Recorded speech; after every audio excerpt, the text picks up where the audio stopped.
Imaginez une femme allongée sur l'herbe d'une forêt en banlieue parisienne, silencieuse, immobile.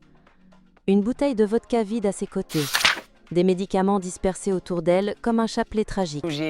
Où j'ai goûté l'alcool, j'étais en classe de neige. Ce n'est pas le scénario d'un film noir, c'est la réalité que la France a découverte en 2010, lorsque le corps inanimé de Noémie Lenoir a été retrouvé dans un parc à la Celle-Saint-Cloud. Une tentative de suicide qui a glacé l'univers de la mode. Car derrière les sourires éclatants des campagnes L'Oréal, derrière la silhouette féline qui défilait pour Victoria's Secret, se cachait une douleur que personne ne voulait voir.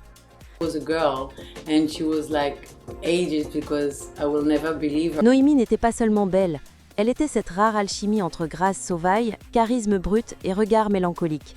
Une beauté métisse, née à La Réunion, élevée dans les banlieues et propulsée sur les podiums les plus prestigieux du monde.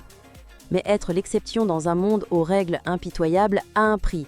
Trop souvent, la lumière des projecteurs masque l'obscurité intérieure. Avant ce jour tragique, Noémie avait tout. La renommée, les contrats, l'amour. Et pourtant, elle a touché le fond. Pourquoi ? Comment une icône internationale en arrive-t-elle à vouloir disparaître ? Ce que vous allez entendre n'est pas seulement l'histoire d'un mannequin, c'est l'histoire d'un cri étouffé, une confession de catwalk. Et vous n'êtes pas prêt à en détourner les yeux. Noémie Lenoir n'est pas née dans le faste, ni dans les coulisses d'un défilé parisien. Elle a vu le jour le 19 septembre 1979 à Les Ulis, une commune de l'Essonne, dans la banlieue sud de Paris. Là-bas, entre les barres d'immeubles et les terrains vagues, elle grandit au sein d'un monde que la mode, à cette époque, regardait à peine. Son père est électricien, sa mère, originaire de l'île de la Réunion, est femme de ménage. Un couple modeste, fier, qui élève ses enfants dans la dignité, malgré les difficultés économiques et le poids silencieux de la discrimination. Très tôt, Noémie comprend qu'elle est différente. Sa peau caramel, ses cheveux bouclés, son nom de famille. Tout en elle rappelle une origine que certains camarades d'école n'hésitent pas à pointer du doigt. Et là, je me suis dit, il y a peut-être un petit problème là. Les moqueries, les regards insistants, parfois les insultes, l'enfance de Noémie est parsemée de ces petites blessures ordinaires que subissent tant d'enfants racisés dans les banlieues françaises. Mais elle développe rapidement une force tranquille, une capacité à encaisser sans se briser. Elle n'élève jamais la voix, elle observe, elle apprend à lire dans les silences. La relation avec sa mère est centrale. C'est cette femme réunionnaise, droite et travailleuse, qui lui inculque le sens de l'effort et de la fierté. Noémie la voit partir chaque matin très tôt, nettoyer des maisons où elle-même ne serait peut-être jamais invitée. Et pourtant, jamais une plainte sur ses lèvres.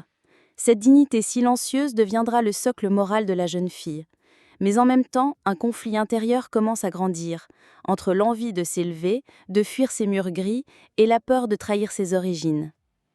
Adolescente, Noémie était lancée, fine, avec une beauté déjà saisissante. Mais dans les Ulis, cela attire autant la jalousie que l'admiration. Elle n'a jamais vraiment su où se placer, pas assez blanche pour certains, pas assez noire pour d'autres. Elle vit dans cette ligne floue, cet entre-deux identitaire que beaucoup de jeunes issus d'où l'autre mère connaissent trop bien. Et pourtant, malgré cette zone trouble, quelque chose en elle brille. Un magnétisme naturel, un port de tête altier, une manière de marcher qui force le regard. Elle ne rêve pas encore de podium. À cette époque, elle pense à devenir vétérinaire, ou peut-être professeur. La mode semble appartenir à un monde lointain, inaccessible.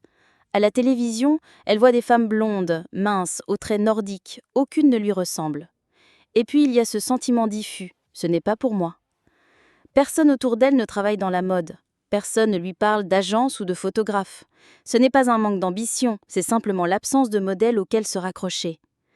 Mais ce qu'elle ne sait pas encore, c'est que son regard, ce mélange de feu et de mélancolie, va bientôt bouleverser les certitudes d'un monde trop formaté. La jeune fille timide des Ulis, celle qu'on surnommait parfois la gazelle pour sa grâce naturelle, est sur le point de changer de destinée. Pas à cause d'un plan, ni d'un rêve nourri depuis l'enfance. Non, par un hasard pur, une rencontre, un instant suspendu qui va faire basculer toute sa vie. Mais avant cela, il fallait comprendre cette base fragile mais solide, cette enfance faite d'inconfort et de fierté, d'exclusion et de résilience. Car c'est dans ces années-là que s'est forgée la Noémie que le monde allait découvrir. Belle, certes, mais surtout insoumise. Une beauté née des contrastes, d'une mère réunionnaise et d'un père ouvrier, d'un monde invisible et d'une lumière qu'elle portait en elle sans le savoir. Un jour ordinaire peut cacher une destinée extraordinaire. Noémie a 16 ans. Elle s'apprête à prendre le RER, comme tant de fois auparavant, pour aller voir une amie à Paris. Elle porte un jean, taille basse, un pull large, et ses cheveux sont relevés en chignon négligé. Rien de calculé, rien qui annonce un destin de mannequin. Elle est simplement Noémie, une adolescente discrète qui traverse les couloirs du métro avec cette allure presque féline sans s'en rendre compte. C'est là, sur un quai bondé, que le hasard prend la forme d'un homme en costume. Il l'observe quelques instants, puis l'aborde avec prudence. Il s'appelle Dominique Savry, directeur de l'agence Ford Models Europe. Il lui tend sa carte. Elle croit à une blague ou à une arnaque. On ne parle pas de mode à Les Ulis, et surtout, on ne parle pas de mannequins noirs dans les agences parisiennes. Noémie rentre chez elle, perplexe. Sa mère, prudente, l'accompagne au rendez-vous, déterminée à protéger sa fille. Le casting a lieu quelques jours plus tard. Dès qu'elle entre dans le studio, le silence s'installe, un silence d'admiration, presque religieux. Noémie ne comprend pas tout de suite ce qui se passe. Elle pense même que quelque chose ne va pas. Mais non, c'est sa présence, son visage. Ses yeux où se mêlent douceur et défiance. Les photographes sont conquis. On lui demande de marcher, de poser. Elle hésite, elle rit nerveusement, mais au fond quelque chose s'éveille en elle. Comme si ce monde, qu'elle croyait interdit, lui appartenait déjà un peu. Son premier book est modeste, quelques clichés en lumière naturelle, pas de maquillage outrancier, juste elle, brute, authentique. Et c'est justement cette authenticité qui séduit. Les appels commencent à arriver, des magazines, des petites marques, puis plus grands. Les noms deviennent sérieux, Ralph Lauren, Next, L'Oréal. En quelques mois, Noémie passe de la banlieue parisienne au plateau new-yorkais. Mais ce parcours fulgurant n'est pas sans tension. À l'école, certains enseignants la regardent différemment. Ses amis oscillent entre admiration et jalousie. Et à la maison, malgré le soutien indéfectible de sa mère, une inquiétude plane. Ce monde est-il fait pour elle ? Est-ce une vie stable, saine ? Noémie elle-même doute. Elle a peur de perdre pied, de s'éloigner trop vite de ses racines. Mais chaque fois qu'elle doute, elle repense à ce quai de métro. À ce moment suspendu où tout a changé. Ses débuts dans la mode sont marqués par une fraîcheur que l'industrie n'avait pas vue depuis longtemps. Elle ne sait pas te plaire, elle est. Et cela suffit. Son métissage intrigue, dans un milieu encore frileux face à la diversité, elle impose une beauté qui déroute, qui ne rentre dans aucune case. Pas totalement noire, pas totalement blanche. Juste elle, Noémie Lenoir. Les premiers contrats sont exigeants. Les séances durent des heures, les exigences sont élevées. On lui demande de sourire, puis d'être mystérieuse, puis féroce. Elle s'adapte, elle apprend vite. Mais surtout, elle écoute. Elle regarde les autres mannequins, comprend les codes, les non-dits. Elle n'a pas de formation, mais elle a l'instinct. Un instinct brut, aiguisé par des années à devoir décoder les regards et les silences. Et puis vient le moment décisif, une campagne internationale pour L'Oréal. Elle y incarne la modernité, la diversité, l'élégance à la française. Son visage s'affiche dans le métro, dans les magazines, sur les écrans. Sa voix retentit, parce que je le vaux bien. Une phrase simple qui prend tout son sens lorsqu'elle sort de la boue d'une jeune femme métisse venue des quartiers. Elle devient l'exception qui dérange et l'icône qui inspire. Mais derrière ce succès naissant, Noémie garde les pieds sur terre. Elle continue à rentrer à Les Ulis. Elle appelle sa mère après chaque shooting. Elle refuse de changer d'accent, de gommer ses origines. Elle sait d'où elle vient, et elle sait que si elle est là, c'est aussi pour celles qui, comme elle, n'osaient même pas rêver. Les lumières s'éteignent, la musique gronde, et soudain, elle apparaît. Noémie Lenoir, en robe fendue émeraude, avance sur le catwalk, comme on entre en scène, comme on prend le monde à témoin. Nous sommes à New York, au défilé Victoria's Secret. Elle ne sourit pas. Elle n'a pas besoin. Son regard suffit à hypnotiser l'audience. Ce n'est plus la jeune fille des Ulysses, c'est une femme, une muse, une force tranquille enveloppée de satin et de lumière. À ce moment précis, elle appartient à la mode mondiale. Et la mode, pour une fois, lui appartient un peu aussi. Les années 2000 marquent l'apogée de sa carrière. Son visage devient familier aux quatre coins du globe. On la retrouve dans les publicités L'Oréal, affirmant fièrement qu'elle le vaut bien. On la voit marcher pour les plus grandes maisons, Jean-Paul Gaultier, Elie Saab, Dolce Gabbana. Elle prête son regard de félin aux objectifs de Mario Testino, Peter Lindbergh ou encore Hélène von Unwerth. Chacun capte quelque chose de différent en elle. La douceur de la résilience, la sensualité d'un mystère, la noblesse d'une blessure invisible. Les magazines ne jurent que par elle. Elle fait la une de Elle, Marie-Claire, Cosmopolitan, Harper's Bazaar et bien sûr Vogue. Un cliché légendaire, capturé à contre-jour, la montre posant fièrement sur un toit parisien, cheveux au vent, regard tourné vers l'horizon.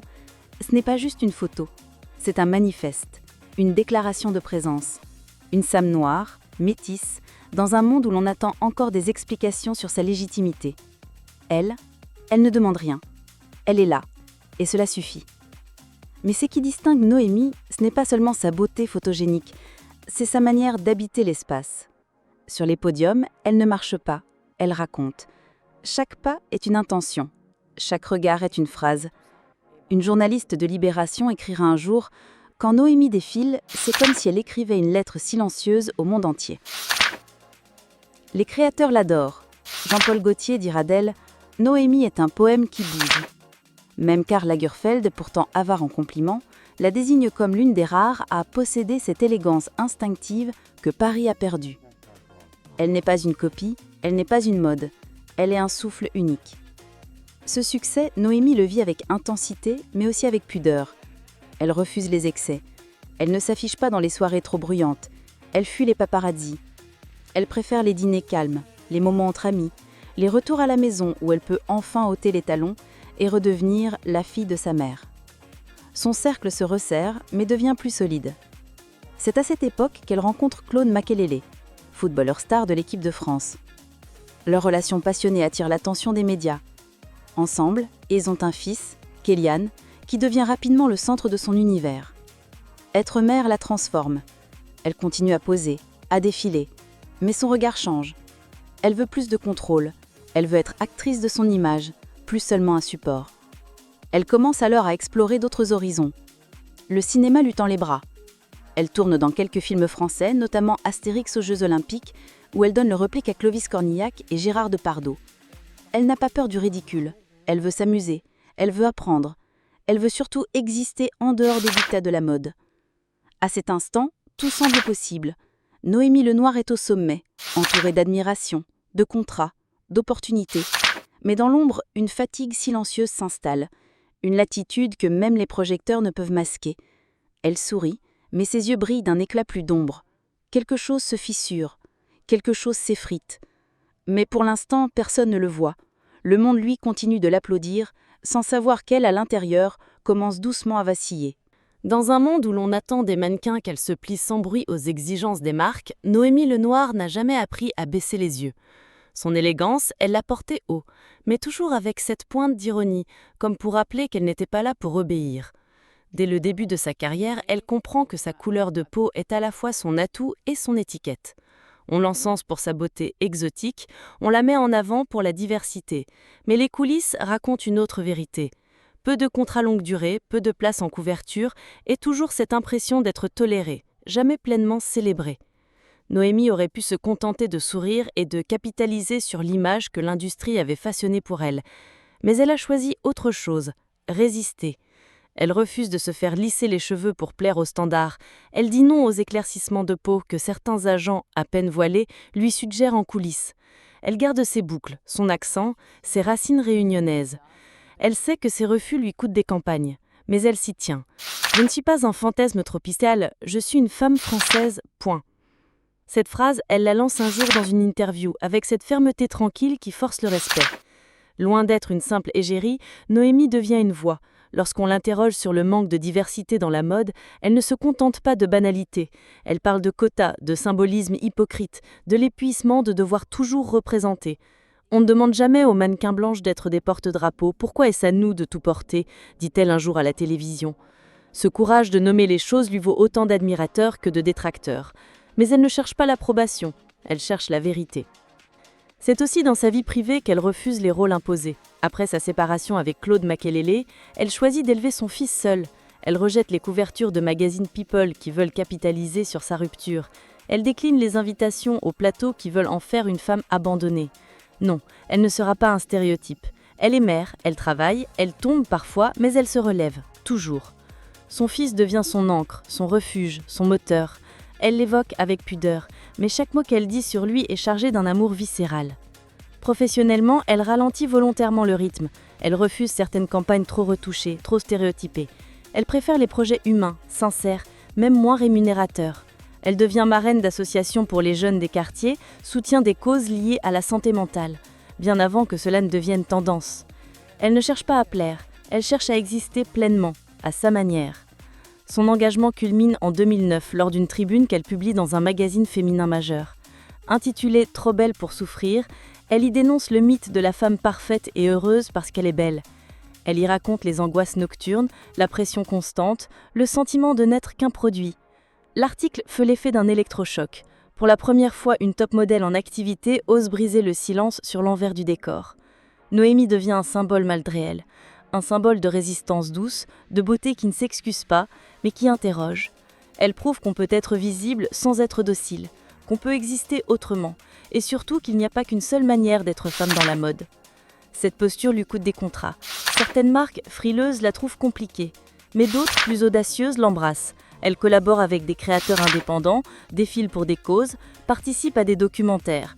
Elle devient un modèle pour une nouvelle génération de mannequins racisés qui voient en elle non pas une exception, mais une pionnière.